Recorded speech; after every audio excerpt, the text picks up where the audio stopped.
This segment sponsored by Foster Financial.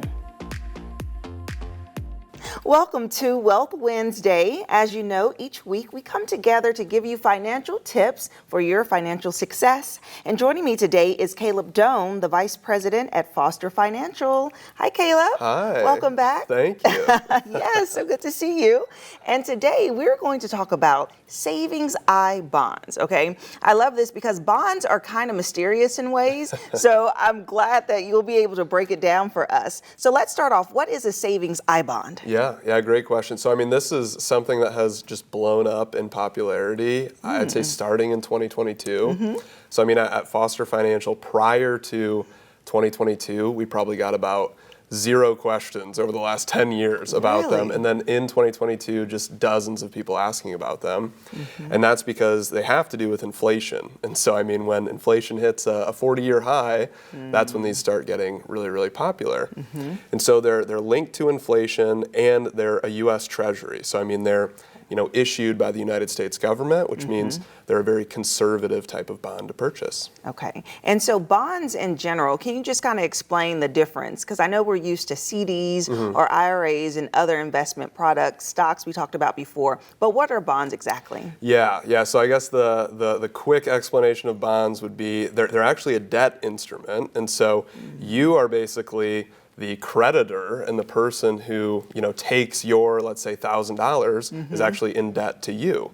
And so let's say with a bond, you give somebody $1,000, and then there's a set period of time, and at that set period of time, they have to give you the $1,000 back plus interest. And so they operate very similar to CDs, and so bonds are a similar kind of fixed income type investment. Okay, and why is it so important right now that people learn about it and really consider it as an option? Yeah. So the reason they've gotten so popular is because the savings bonds are specifically linked to the inflation measure, so the consumer price index.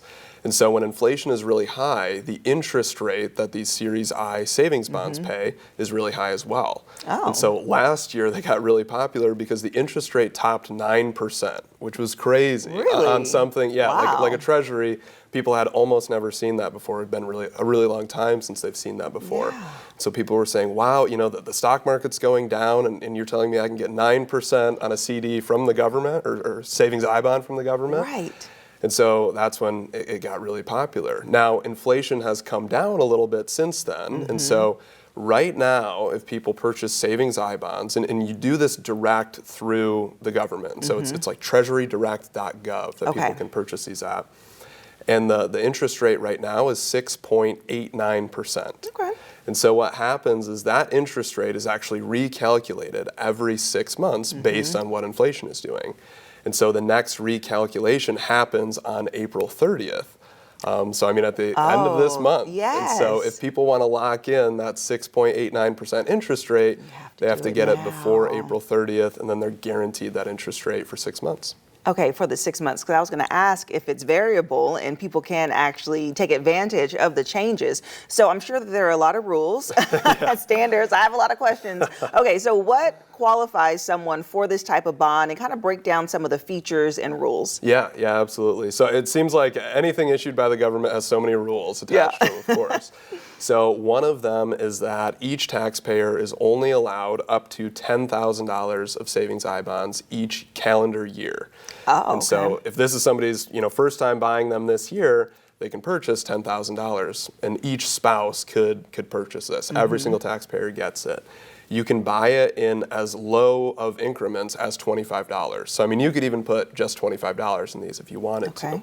So that's kind of the key piece. You're guaranteed that interest rate for 6 months. At the end of that 6 months, the savings bond will automatically start accruing the new interest rate based on the new inflation measure. Okay. And then there are some other kind of unique rules based on how long people need to actually have it invested in the market before they take it out. It's a lot to dive into, and it's kind of custom to the person. So if people have any questions specifically on that, we're always happy to chat with them over the phone as well. Okay, what is the minimum amount of time? So the minimum amount of time is 1 year. Okay. And so you could have it in as little as 1 year and pull it out.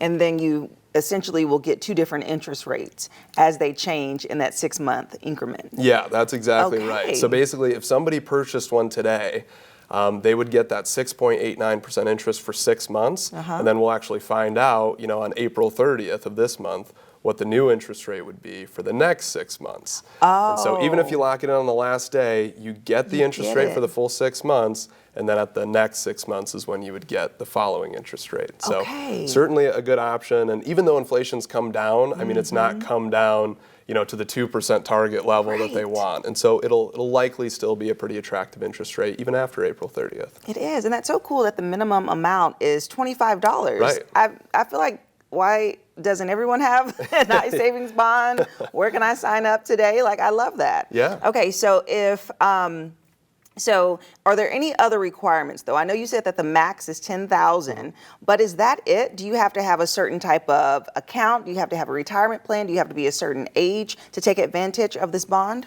Really all ages, as long as you're, a U.S. taxpayer, have a social security number, basically it's like treasurydirect.gov. You would go in, create an account, you have to put in your name, typically your driver's license, social security number, stuff like that. Right. That allows you to create an account. And then, if you have $25, sitting in the bank, you could have it start getting, 6.89% interest. And so it's a pretty simple process to set up. And so a lot of people have been taking advantage of it. And that interest, does it accrue monthly? That's a good question. I think typically it's semi-annually that it accrues, and I think that kind of has to do with the fact that they change the interest rate every 6 months, Right. and so I think it's at the end of the 6 months that interest is generally credited to the account. To the account, Yeah. okay. Wow, that's amazing. Well, thank you so much. Yeah, thank you. For sharing that new information with us. We appreciate it, Yeah, Caleb. absolutely. And if you would like more information about your financial planning, tips, or advice, you can contact Foster Financial. They offer complimentary consultations. And we'll be right back. This segment sponsored by Foster Financial.